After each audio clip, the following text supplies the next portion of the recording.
A graça e a paz do nosso Senhor Jesus Cristo, a todos vocês que estão aqui presentes conosco nessa noite, a vocês que nos acompanham através da tecnologia que nos tem sido presenteada por Deus para podermos levar a mensagem do Evangelho, o culto ao Senhor, até onde for possível chegar um sinal. Nós queremos agradecer a todos vocês e agradecer especificamente ao pastor Emanuel pelo convite para poder estar aqui com vocês nessa noite. Que Deus possa abençoar cada um de vocês. É maravilhoso estar aqui e eu quero poder compartilhar com vocês a palavra do Senhor. O presbítero Cláudio vinha conversando comigo no carro a respeito desse projeto missionário e eu estou impactado, encantado de ver todo o envolvimento dos jovens, todo o envolvimento da igreja nisso. Que Deus os abençoe e realmente vocês possam impactar outros corações e quem sabe despertar muitas e muitas vocações missionárias para a glória do Senhor Jesus. Bom, queridos, eu gosto muito de cinema e gosto muito de assistir filmes com o propósito de entender o que é que se tenta passar de mensagem nesses filmes. A mídia do cinema, ela é uma forma de doutrinação, se utiliza ela com esse objetivo. Muitas vezes as pessoas pensam que estão assistindo uma diversão, mas na verdade estão sendo doutrinadas ou está sendo passada uma série de conceitos. Então eu gosto de fazer muitas referências a filmes, e na mensagem de hoje eu gostaria de fazer uma referência a esse filme que talvez algum de vocês tenham assistido, para falarmos sobre o Eclesiastes pós-moderno, né? É o filme Prometheus, de Ridley Scott, que foi lançado em 2012. Nesse filme, a humanidade finalmente atingiu o conhecimento tecnológico necessário, é o ano de 2093, e eles conseguiram então sair do planeta Terra e partir em busca do Criador de todas as coisas. Mas não o Deus Criador, como nós poderíamos imaginar. No filme eles vão em busca do alienígena Criador, o extraterrestre, que teria vindo até a Terra e trazido vida, sacrificando a sua própria vida. É isso mesmo que você ouviu. Logo no início do filme, um extraterrestre, ele dá a sua vida para que haja vida no planeta Terra. Parece soar similar para você em relação a alguma coisa assim? Alguém que desce dos céus e dá a sua própria vida para que haja vida na Terra?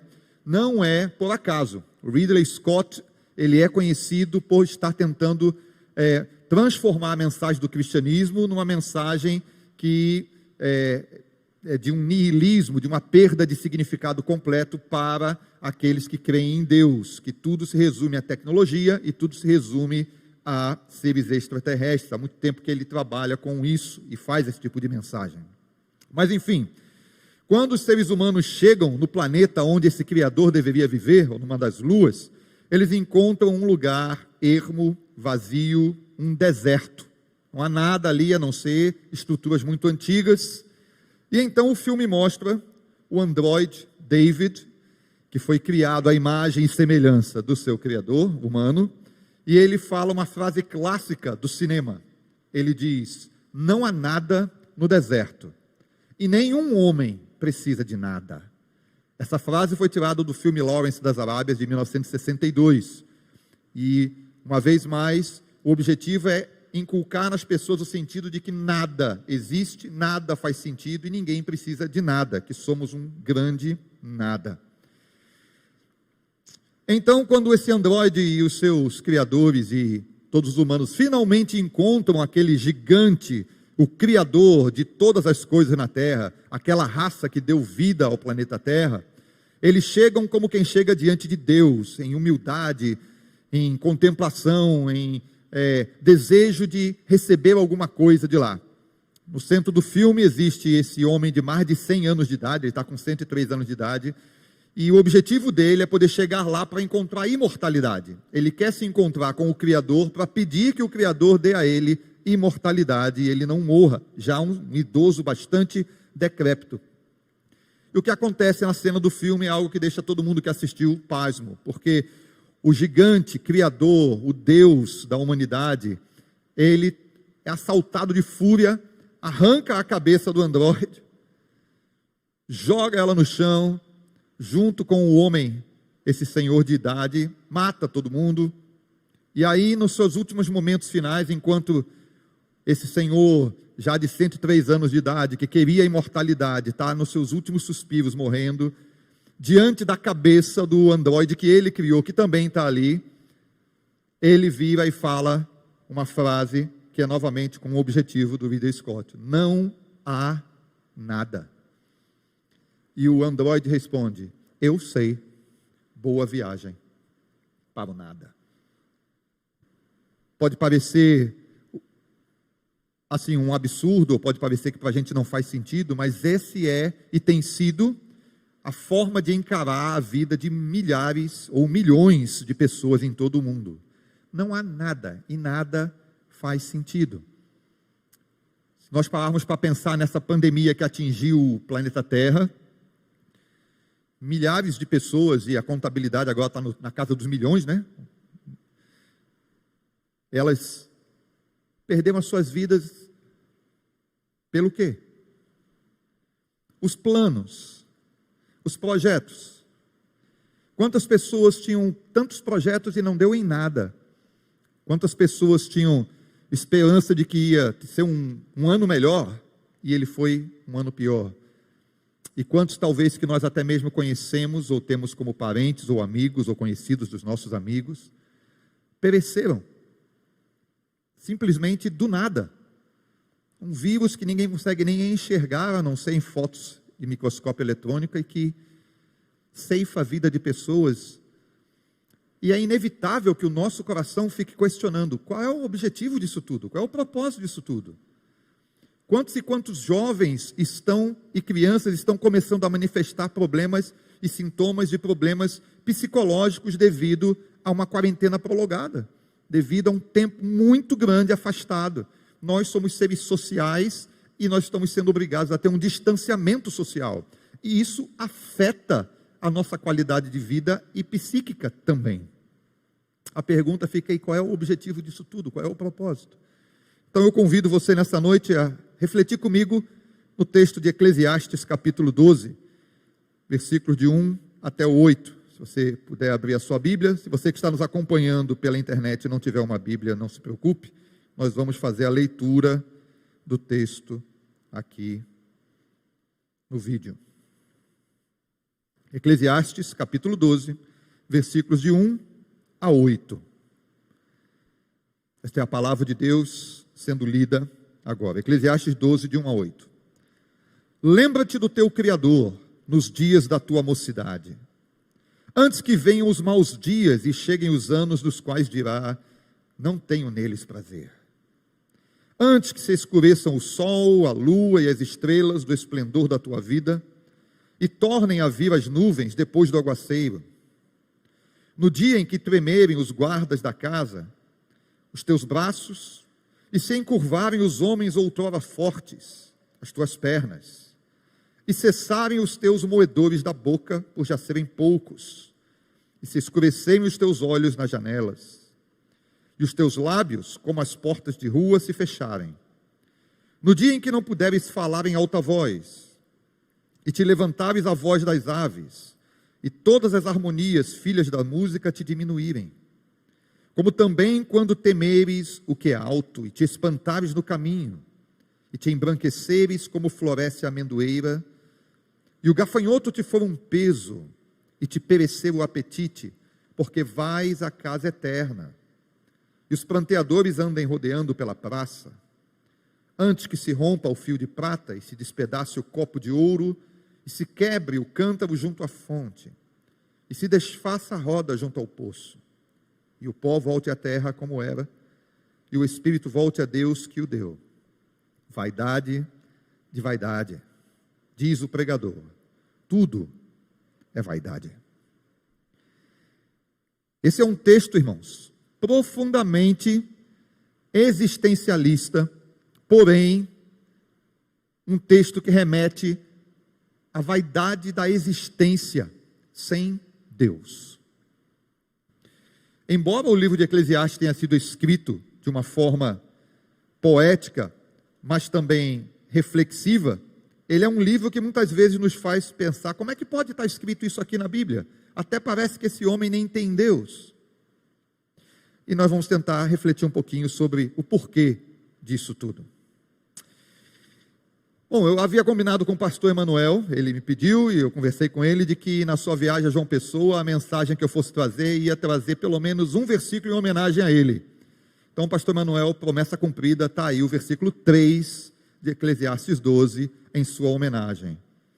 Quem lê, entenda. Esse é para o pastor Emanuel. No dia em que cessarem os teus moedores da boca, por já serem poucos. Só esse, pastor, o resto não.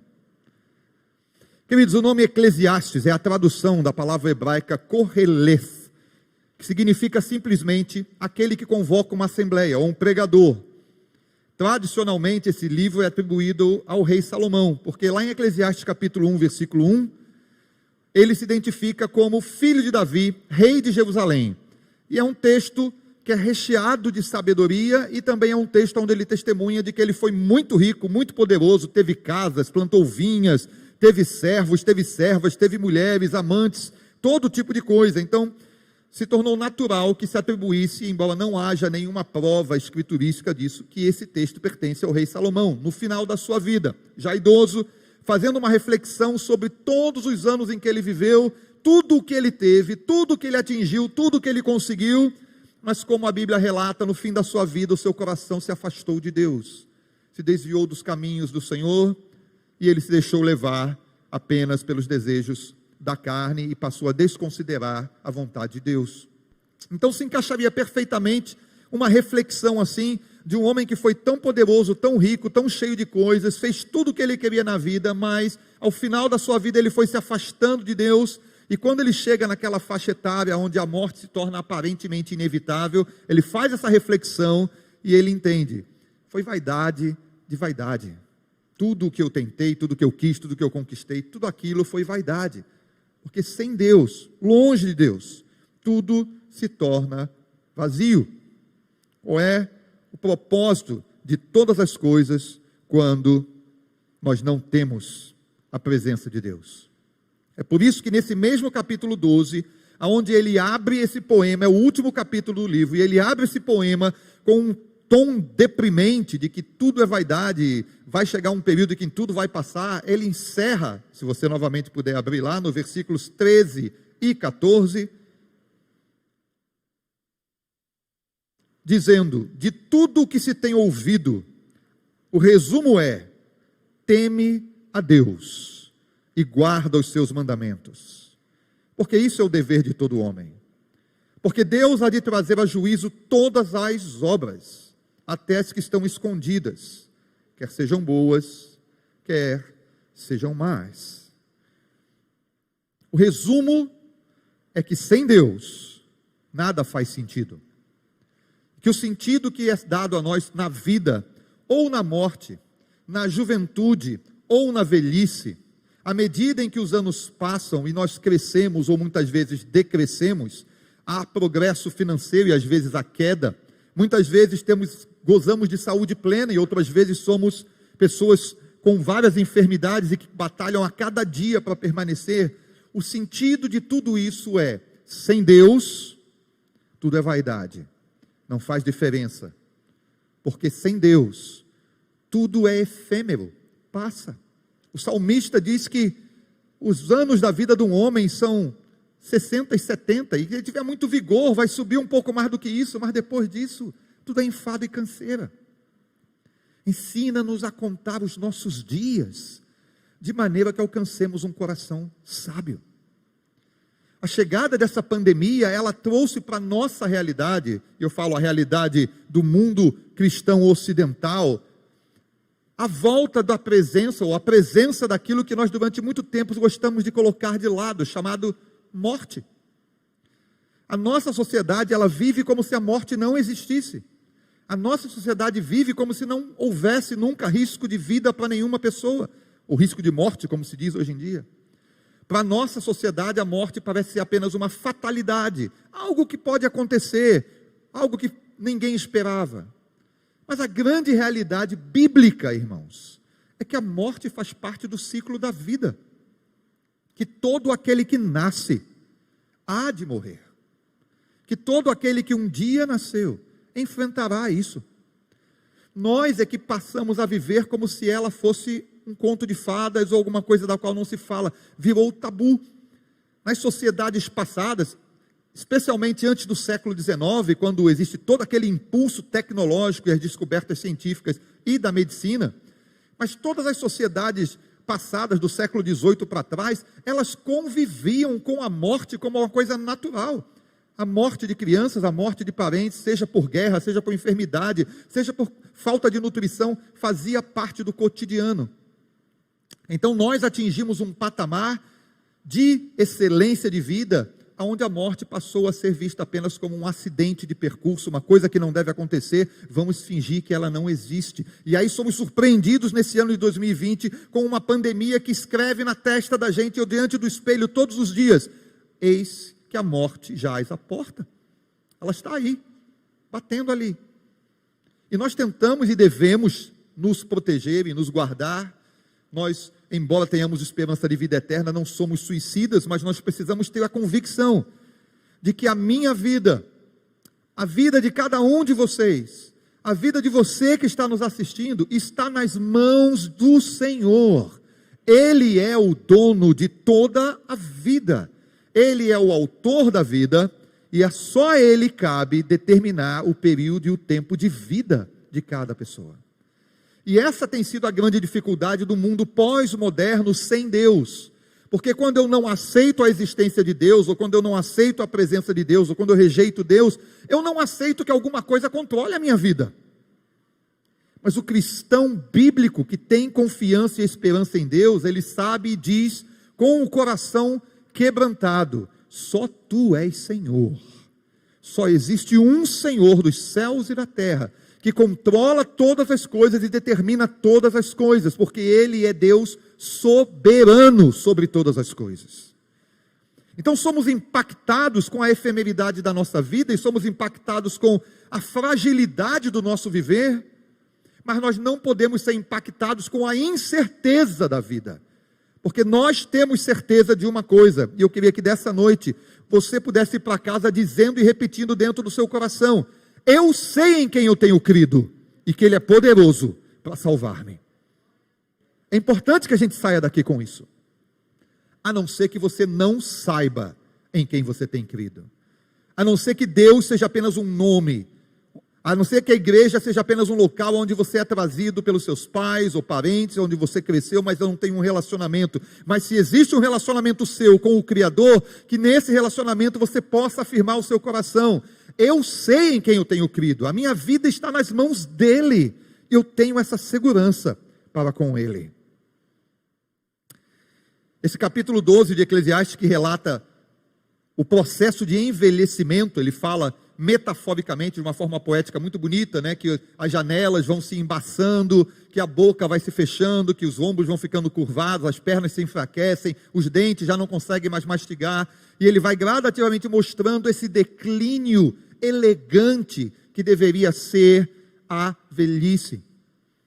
E talvez você possa estar raciocinando assim: mas pastor, eu aprendi desde pequenininho que Deus criou o homem e não foi para morrer, que a morte entrou por causa do pecado. Verdade, perfeito e bíblico, mas eu convido você para abrir a sua Bíblia lá nesse capítulo de João 11, versículo 25 e 26, e você poder enxergar que Jesus disse essa promessa para todos os que creem nele: quem crer em mim, ainda que esteja morto, viverá, e todo que vive e crê em mim, não morrerá eternamente.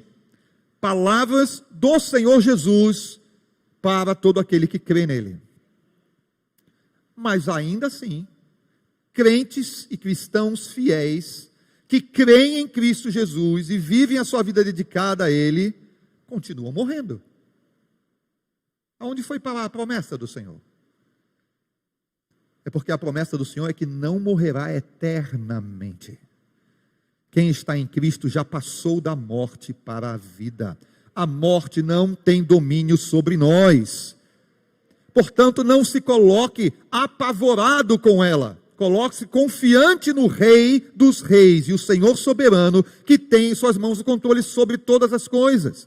E que nós não vivamos uma vida desregrada, relaxada ou simplesmente desafiando as coisas. Não é esse o nosso chamado.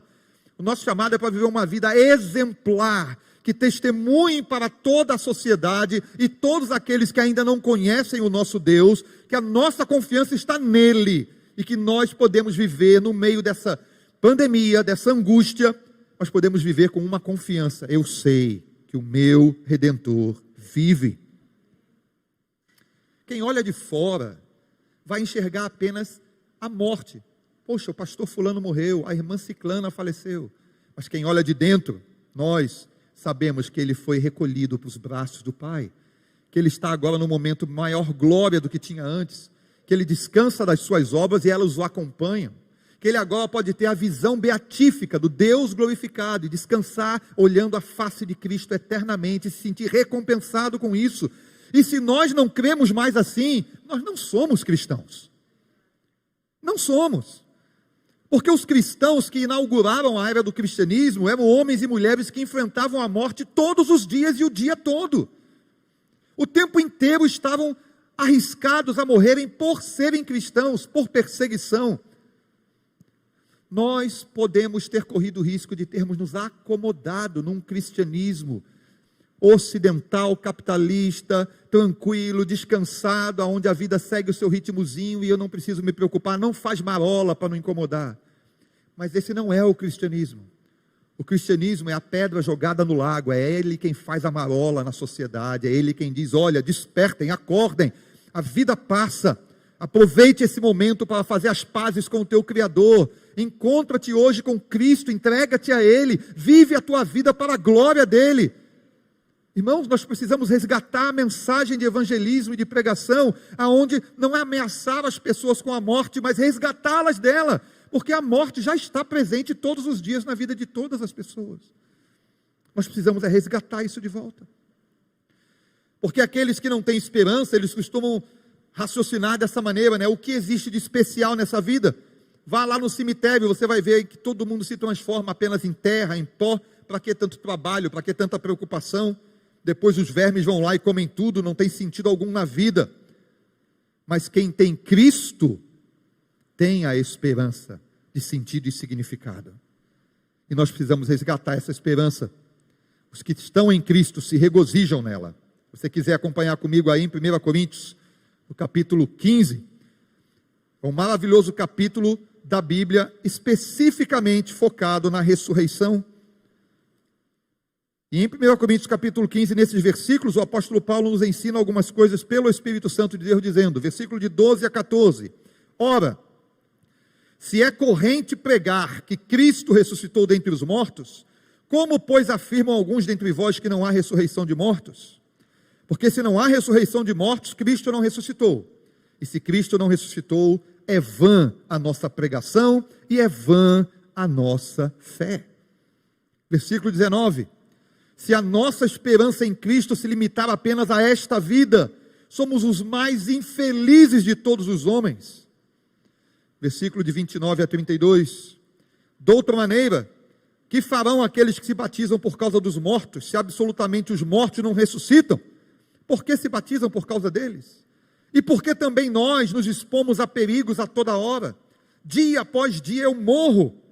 Eu protesto, irmãos, pela glória que tenho em vós, outros em Cristo Jesus nosso Senhor. Se como homem lutei em Éfeso com feras, do que me aproveita isso? Se os mortos não ressuscitam, comamos e bebamos, porque amanhã morreremos. E a verdade é essa. Se a esperança da ressurreição dos mortos já lhe escapou, se a única expectativa que eu e você temos aqui nessa terra é viver uma boa vida por enquanto, e aproveitar o máximo dela, somos os mais miseráveis dos homens. Porque existem tantas limitações, tantas imposições éticas e morais que o cristianismo traz sobre nós. E se você e eu não abraçarmos isso como sendo a esperança da vida eterna e que nós ressuscitaremos dentre os mortos, é muito melhor fazer como aqueles que não têm Cristo. Coma e beba, porque amanhã você vai morrer. Faça festa, aproveite a vida. E quantos cristãos estão vivendo a vida assim? Vivendo um Eclesiastes existencial pós-moderno. Eu vou aproveitar a vida enquanto eu posso, não sei o que vai acontecer. Não é essa a nossa perspectiva de vida. A nossa perspectiva de vida é: eu sei o que vai acontecer. O que vai acontecer é que quando soar a última trombeta, os mortos em Cristo ressuscitarão primeiro. E depois nós, se estivermos vivos, seremos transformados e subiremos ao encontro do nosso Senhor nos ares. Essa é a esperança da vida eterna, de que nós não ficaremos no pó da terra, mas seremos transformados, ressuscitados, e estaremos com o Senhor. Essa é a expectativa e a perspectiva de vida. Enquanto as pessoas pensam: eu não sei o que me acontecerá amanhã, nós podemos dizer: eu sei o que me acontecerá no final de todas as coisas. Eu não apenas sei em quem eu tenho crido, eu sei no que eu tenho crido. Eu tenho crido na Escritura, na Palavra de Deus, e sei que ela não passará. Passará o céu, passará a terra, isso tudo se desfaz, mas a Palavra de Deus, ela não vai passar. Ela vai permanecer a mesma. E infelizmente muita gente está vivendo assim, como espreguiçadeiras no convés do Titanic. Eu gosto dessa expressão, porque ela retrata bem o tipo de vida que muitas pessoas abraçam. É como se nós estivéssemos no Titanic e o navio vai afundar mesmo, vai morrer todo mundo, vamos aproveitar o sol na espreguiçadeira. Não é essa a nossa postura. Esse trabalho maravilhoso que está sendo feito em relação a missões pelos jovens e pelos adolescentes é uma amostra do quanto nós podemos nos envolver com a transformação daquilo que é o mais importante de toda a sociedade, irmãos. A coisa mais importante que existe não é transformar a nossa sociedade numa sociedade justa, não é livrar a nossa sociedade dos pobres. A coisa mais importante que pode acontecer não é nós termos eleições limpas, não é nós termos governantes honestos. A coisa mais importante que o mundo pode ver a igreja fazer é transformar pecadores em santos. Homens caídos em homens ressurrectos pelo Espírito Santo para a glória de Deus. Essa é a missão da igreja, esse é o papel nosso. E nós precisamos voltar a abraçar isso e mergulhar de cabeça nisso, com todo o nosso empenho, com todo o nosso coração. É incrível como muitas pessoas vivem as suas vidas assim, espreguiçadeira no Titanic. Se afundar, afundou, se acabar, acabou. Nós não somos destes. Nós somos daqueles que proclamam que o meu rei ainda está no trono, ele não foi destronado, ele reina soberano sobre todas as coisas. A questão que machuca o coração da gente é quando a gente não consegue ter esse encontro com Cristo. Nós podemos ter tido vários encontros religiosos na nossa vida, mas a gente não tiver um encontro com o transcendente, com aquele que é o outro que está além, com aquele que é o Criador e que está fora da sua criação, com aquele que não é limitado por tempo, por espaço, por sentimentos, por sentidos. Se nós não tivermos um encontro com um Deus que é transcendente, nós nunca vamos conseguir vivenciar uma experiência aqui e agora de esperança, porque se tornam apenas frases que a gente fala, irmãos. Entenda, sem transcendência espiritual, não existe nada que dê significado a uma existência sensível e pensante no mundo caído. Porque se você elimina a transcendência, elimina Deus da equação, retira o mundo espiritual e você olha para a vida apenas do ponto de vista materialista, como ela é, como ela existe, como ela acontece, se você é um ser pensante e sensível, você entra em desespero. Tudo nasce para cair, tudo cresce para morrer, tudo que vem ao mundo desaparece, todas as obras vão para o espaço. O que aconteceu das grandes civilizações da Babilônia, da Suméria, o que aconteceu com as grandes civilizações de Roma, de Grécia, o que aconteceu com todos aqueles impérios maravilhosos, passaram, sumiram. E todos aqueles milhões e milhões de pessoas que viveram nesses impérios e que construíram e trabalhavam e fizeram tudo para edificar um nome, também desapareceram. É angustiante. Se torna para a pessoa que é sensível e quer ser pensante. Não estou falando de você acordar de manhã, pegar, olhar para o seu celular, você tem mensagem no WhatsApp, tomar banho, comer e sair para trabalhar e voltar para casa e olhar no WhatsApp, você tem mensagem e dormir e fazer isso todos os dias, sem pensar e sem refletir. Mas se você é um ser pensante e sensível, você se angustia em ver o estado das coisas e perguntar: para que tudo isso? O que aconteceu com todos aqueles homens que lutaram nas guerras e morreram metralhados, despedaçados? Qual foi o objetivo de tudo isso mesmo? O mundo se torna um lugar angustiante. Mas quando nós temos um contato e um encontro com aquele Deus que transcende todas as coisas, e quando eu falo transcendente aqui, eu digo aquilo que é essencial, imortal, acima da criação, ilimitado, o tempo e o espaço não fazem nada e não podem limitá-lo. Quando a gente tem esse encontro, a gente entende o significado de João dizer: o verbo era Deus, e o verbo se fez carne. O Deus que era transcendente, ele se torna imanente, palpável, tocável, a gente pode sentir. Está escrito com mais clareza na primeira carta de João. A primeira carta de João, ele diz assim: aquele que nós tocamos, e falamos, e ouvimos, e sentimos, e nós vimos a glória dele. João está dizendo que o Deus que estava no além, que não podia ser sentido nem visto, ele se tornou carne em Cristo, para que nós tivéssemos acesso a ele, para que nós pudéssemos tocar, ouvir, saber, e nos relacionar com Deus. Então, quando a Bíblia chama Jesus de Emanuel, o Deus conosco, ela está falando do encontro do transcendente com o imanente. Deus que é totalmente transcendente, com nós que somos totalmente imanentes. O que eu quero dizer com imanente aqui? Que a gente pode se tocar, sentir, cheirar, usar os sentidos para conhecer a realidade, pode ser medido, pode ser avaliado. Esse é o nosso mundo. Mas Deus está fora desse mundo. Deus não pode ser avaliado, medido, tocado, sentido ou cheirado. Então o que é que Deus faz? Deus se faz carne em Cristo Jesus. O verbo faz carne para que Deus possa ter esse encontro conosco e que nós possamos ter esse encontro com Deus. E só a partir do encontro desse é que a vida passa a ter sentido. Só a partir do encontro desse é que nós podemos começar a compreender que vale a pena viver para a glória dele, e se for necessário, morrer para a glória dele, porque bem-aventurados são os mortos que desde agora morrem no Senhor, diz a palavra de Deus. Somos nós que temos dificuldade com a morte, irmãos, mas a morte foi vencida em Cristo Jesus. Se você está em Cristo, você já passou da morte para a vida. Creia, abrace isso, e deixe que isso alimente a esperança dentro do teu coração. De fato, é a ressurreição de Jesus no tempo e no espaço, e essa é a beleza desse encontro, que o verbo não apenas se fez carne, o verbo se fez carne, experimentou tudo o que ele poderia experimentar, foi tentado em todas as coisas, não pecou, dá a sua vida por nós na cruz, experimenta aquilo do qual todos nós queremos fugir, chamado a morte, mas não fica retido por ela.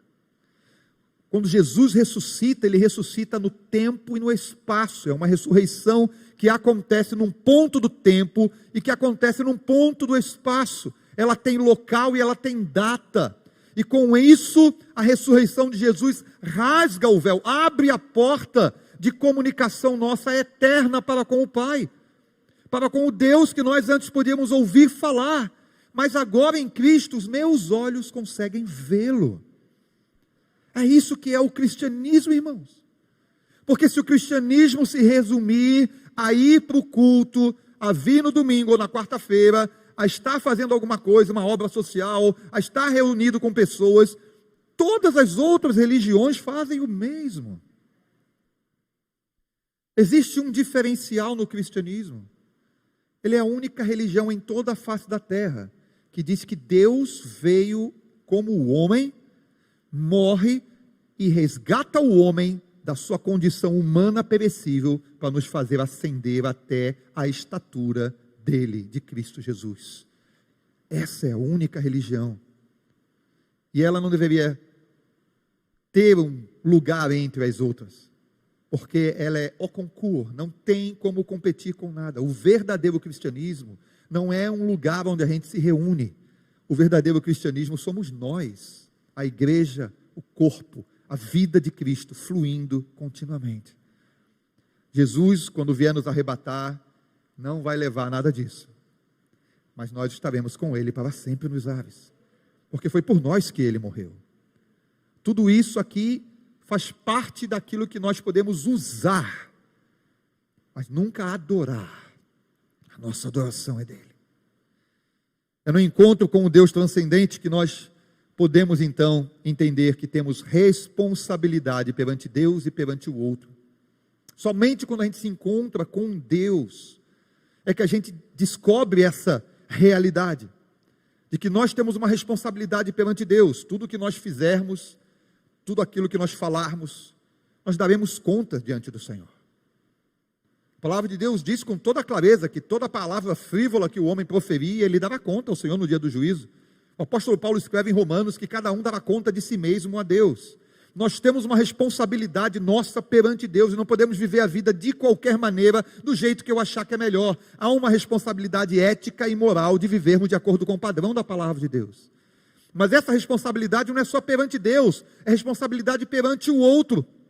E aí está a parábola do bom samaritano que a gente conhece para explicar e mostrar isso com toda a clareza. Enquanto o escriba, o fariseu estavam perguntando a Jesus, quem é o meu próximo para poder cumprir o mandamento, amarás a Deus acima de todas as coisas e o próximo como a ti mesmo. Então tentando escapar da responsabilidade para com o outro, ele pergunta, mas quem é o meu próximo? E quando Jesus conta a parábola do bom samaritano, a resposta se inverte. Se você tiver a oportunidade em casa de dar uma lidinha nela, entenda que no final da resposta de Jesus é, você é o próximo de quem? É isso que Jesus coloca para ele. Não é quem é o teu próximo, é você é próximo de quem? E nós precisamos ter essa responsabilidade para com os outros. Também é nesse encontro com o transcendente que nós passamos a ter esperança. Porque é quando nós aprendemos, irmãos, que a nossa esperança ela não confunde, porque o amor de Deus é derramado em nossos corações pelo Espírito Santo que nos foi dado. Eu convido você a abrir alguns textos da Bíblia para falar sobre a esperança, que são muito lindos. O primeiro é o Salmo 62, versículo 5. Salmo 62, versículo 5. Ele fala assim: somente em Deus, ó minha alma, espera silenciosa, porque dele vem a minha esperança. Romanos 15, 13, o apóstolo Paulo vai refletir essa crença na esperança de Deus, ou a esperança em Deus. Em Romanos capítulo 15, versículo 13, ele diz, e o Deus da esperança vos encha de todo gozo e paz no vosso crer, na sua maneira de ter fé, para que sejais ricos da esperança, no poder do Espírito Santo. Não existe fé verdadeira e genuína que não gere esperança, porque uma fé que não tem esperança é uma fé desesperada. Eu creio porque é a última coisa que me resta, então eu preciso crer. Não é essa a fé. A fé é aquela fé que gera em nós a esperança, porque é fé no Deus de toda esperança. E Paulo ele ora, que isso é uma oração, que o Deus da esperança vos encha de todo gozo e paz no vosso crer, para que sejais ricos de esperança no poder do Espírito Santo. E eu deixo essa pergunta também para cada um de vocês, e vocês que nos assistem. O seu coração está cheio de gozo e de paz no meio de tudo isso? Se não está, peça ao Deus da esperança. Diga ao Espírito Santo, enche-me e faz-me rico em esperança, conforme está escrito aqui na palavra do Senhor. Por último, é no encontro com o transcendente que a gente encontra sentido na vida. Jeremias 29, 11. O profeta Jeremias, ele, inspirado pelo Espírito Santo, diz, é Deus falando através do profeta Jeremias, e seria tão bom que alguém nessa noite, talvez você que nos assiste, esteja precisando ouvir essa frase da boca de Deus. Eu é que sei que pensamentos tenho a vosso respeito, diz o Senhor. Pensamentos de paz e não de mal, para vos dar o fim que vós desejais. Sim, Deus leva em consideração os desejos que você tem no seu coração, de vida, de paz, de crescimento. Mas Ele diz que Ele é que sabe os pensamentos que Ele tem. Somos nós que às vezes desconfiamos, porque as coisas não estão andando do jeito que a gente esperava, que Deus não está sendo bom conosco. Mas Deus é bom em todo o tempo. Em todo o tempo Ele é perfeito. Finalmente, Romanos 8, 28, um texto bastante conhecido da igreja, e depois Isaías, para nós encerrarmos essa reflexão de que esse Eclesiastes existencial desesperado ou desesperançoso não pertence à igreja do Senhor. Romanos 8, 28, sabemos que todas as coisas cooperam para o bem daqueles que amam a Deus, daqueles que são chamados segundo o seu propósito. O encontro com o transcendente nos dá significado na vida, porque nós podemos afirmar: eu tenho um propósito, eu não existo por nada, eu existo porque Deus planejou, desejou, arquitetou, decretou e efetuou na minha vida o propósito existencial dele. Eu posso descobrir esse propósito quando eu tenho esse encontro com esse Deus maravilhoso. No filme que eu mencionei no início, Prometheus, chega um momento em que o androide está conversando com um dos cientistas que estão todos tristes por causa de que encontraram nada ali, por causa que as coisas não eram como eles esperavam, e um cientista vira para o androide e fala assim: será que nós perdemos o nosso tempo vindo até aqui? E o androide fala para ele assim: bom, pelo menos vocês encontraram Deus, ou o Deus de vocês. E aí ele responde: mas por que ele nos fez? E o androide responde para aquele cientista: por que é que a raça de vocês me fez? E a resposta do cientista foi: porque a gente pode, temos tecnologia para isso. E aí o androide responde: você já imaginou se essa fosse a resposta que você ouvisse de quem te criou? Que não existe propósito na sua vida. Fiz porque eu podia. Não é esse o nosso Deus. O nosso Deus diz que nós fomos chamados segundo o seu propósito, e Ele tem um propósito existencial para nós, e é isso que dá sentido à vida. Quero encerrar com Isaías 26:3, para que nós possamos, então, depois orar e dar continuidade ao culto. Isaías 26, versículo 3, que também possa ser um versículo de alento, de alegria, de consolo para você que nos assiste, para vocês que estão conosco nessa noite. Isaías 26:3 diz: tu, Senhor, conservarás em perfeita paz aquele cujo propósito é firme, porque ele confia em ti. Que assim seja, e que nós possamos nessa noite ir para os nossos lares depois do culto, repetindo, refletindo, como seres pensantes e sensíveis: eu sei em quem eu tenho crido, e Ele tem propósitos existenciais para a minha vida. Isso vai passar, e quando passar, talvez muitos não se lembrem mais de Deus, mas eu nunca me esquecerei de Ti, Senhor, porque Tu estás comigo, ainda que eu passe pelo vale da sombra e da morte. Tu estás comigo, é a tua vara e o teu cajado que me consola. Deus abençoe vocês nessa noite.